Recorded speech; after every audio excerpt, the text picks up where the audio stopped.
பண்ருட்டியில் மாவட்ட வருவாய்த்துறை சங்கங்களில் கூட்டமைப்பு மற்றும் ஒருங்கிணைப்பாளர்கள் கூட்டம் நடைபெறுகிறது. கடலூர் மாவட்டம் பண்ருட்டி வட்டாட்சியர் அலுவலகத்தில் மாவட்ட வருவாய்த்துறை சங்கங்களின் கூட்டமைப்பு மற்றும் ஒருங்கிணைப்பாளர் கலந்தாய்வு கூட்டம் தலைவர் ரத்தினகுமார் தலைமையில் நடைபெற்றது. கூட்டத்தில் கருணை அடிப்படையில் வாரிசுக்கு வேலை, பழைய ஓய்வூதிய திட்டம் உள்ளிட்ட 8 அம்ச கோரிக்கையை வலியுறுத்தினர். மேலும் வருகின்ற ஏப்ரல் 25 ஆர்ப்பாட்டம் நடத்தப்படும் என்றும் அதனுடைய விளக்க உரை குறித்தும் நிர்வாகிகள் ஆலோசனை வழங்கினர்.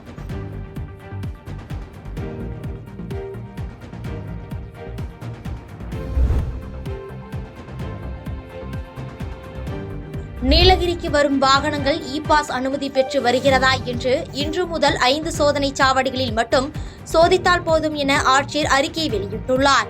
நீலகிரி மாவட்டத்தில் கேரளா, கர்நாடகா மாநில எல்லையை ஒட்டி 11 சோதனை சாவடிகளும், மாவட்ட எல்லைகளில் உள்ள 5 சோதனை சாவடிகளும், வெளி மாவட்டங்களில் இருந்து நீலகிரிக்கு வரும் வாகனங்கள் இ-பாஸ் பெற்று வருகிறதா என்று சோதனை மேற்கொள்ளப்பட்டு வந்தன.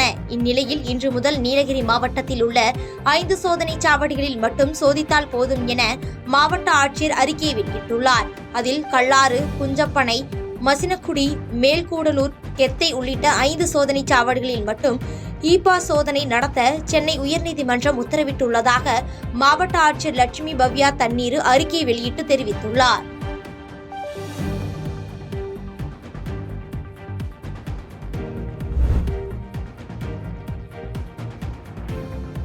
ஊரக வளர்ச்சித்துறை தொழிலாளர்கள் சங்கத்தின் சார்பில் 7 அம்ச கோரிக்கைகளை வலியுறுத்தி திருவண்ணாமலையில் கவன ஈர்ப்பு ஆர்ப்பாட்டம் நடைபெற்றது. திருவண்ணாமலை மாவட்ட ஆட்சியர் அலுவலகம் முன்பு தமிழ்நாடு ஊரக வளர்ச்சித்துறை தொழிலாளர்கள் சங்கத்தின் சார்பில் 7 அம்ச கோரிக்கைகளை வலியுறுத்தி கவன ஈர்ப்பு ஆர்ப்பாட்டம் நடைபெற்றது. அதில் மாவட்ட ஒருங்கிணைப்பாளர்களுக்கு வருடாந்திர ஊதிய உயர்வு பொருத்தமான கோரிக்கையாக கருத்தில் கொண்டு பரிசீலிக்க வேண்டும், மாவட்ட ஒருங்கிணைப்பாளர் காலி பணியிடங்களை நிரப்ப வட்டார ஒருங்கிணைப்பாளர்களுக்கு முன்னுரிமை வழங்க வேண்டும் உள்ளிட்ட 7 அம்ச கோரிக்கைகளை வலியுறுத்தி ஆர்ப்பாட்டம் நடைபெற்றது. இந்த ஆர்ப்பாட்டத்தில் 100க்கும் மேற்பட்ட ஊரக வளர்ச்சித்துறையில் பணிபுரியும் துப்புரவு பணியாளர் கலந்து கொண்டு தமிழக அரசை கண்டித்து கண்டன முழக்கங்களை எழுப்பினர். இந்த ஆர்ப்பாட்டத்துடைய நோக்கம் 6/1/2025 கூடுதல் தலைமை செயலாளர் அவர்களிடம் பேச்சுவார்த்தை நடைபெற்று அப்பேச்சுவார்த்தையில் ஏற்றுக்கொள்ளப்பட்ட கோரிக்கைகள் இன்னும் நிறைவேற்றப்படவில்லை. அந்த கோரிக்கைகளை நிறைவேற்றுவதற்காக இன்றைய ஆர்ப்பாட்டம் தொடர்ந்து நடைபெற்று வருகிறது. இந்த ஆர்ப்பாட்டத்தில் வட்டார மாவட்ட ஒருங்கிணைப்பாளர்களுக்கு ஊதிய உயர்வும், சுகாதார ஊக்குநர்களுக்கு ஊதிய உயர்வும், தூய்மை பணியாளர், துப்புரவு பணியாளர்கள், மேல்நிலை தேக்கத்தொட்டி இயக்குபவர்களுக்கு அரசாணையின் மூலம் வழங்கப்பட்டுள்ள ஊதியத்தை வழங்க வேண்டும் என்று கோரிக்கைகள் ஏற்றுக்கொண்டு இன்னும் நிறைவேற்றப்படவில்லை.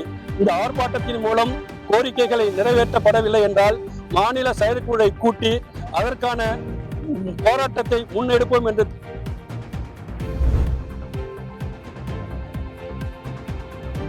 மதுராந்தகம் அருகே இருசக்கர வாகனம் மீது அரசு பேருந்து மோதிய விபத்தில் மெக்கானிக் பழனி என்பவர் சம்பவ இடத்திலேயே உயிரிழந்தார். செங்கல்பட்டு மாவட்டம் மதுராந்தகம் அருகே சூனாம்பேடு சாலையில் கிளாம்பாக்கத்தில் இருந்து முகையூர் நோக்கி சென்ற அரசு பேருந்து முதுகரை பகுதியில் இருந்து மதுராந்தகம் நோக்கி வந்து கொண்டிருந்தது. அப்போது மெக்கானிக் பழனி என்பவர் ஓட்டி வந்த இருசக்கர வாகனம் மீது அரசு பேருந்து மோதியது. இந்த விபத்தில் பழனி சம்பவ இடத்திலேயே உயிரிழந்தார். பின்னர் சம்பவம் குறித்து தகவல் அறிந்து வந்த போலீசார் உடலை மீட்டு அரசு மருத்துவமனைக்கு அனுப்பி வைத்து விசாரணை மேற்கொண்டு வருகின்றனர்.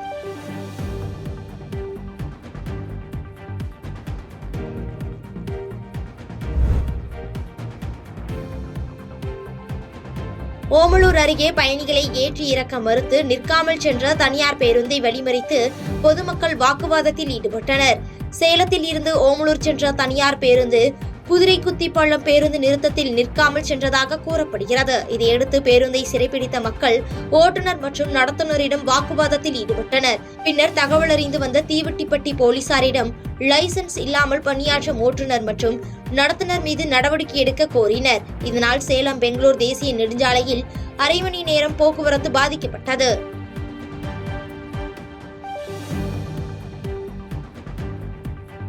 செய்திகளை உடனுக்குடன் தெரிந்து கொள்ள கீழ்கண்ட கேபிள் மற்றும் டிடிஎச் நெட்வொர்க்குகளில் எம்நாடு செய்தி தொலைக்காட்சியை காணுங்கள்.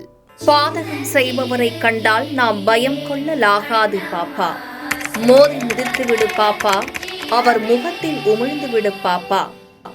அண்மை செய்திகளை உடனுக்குடன் தெரிந்து கொள்ள இணைந்திருங்கள் எம்நாடு தொலைக்காட்சியுடன்.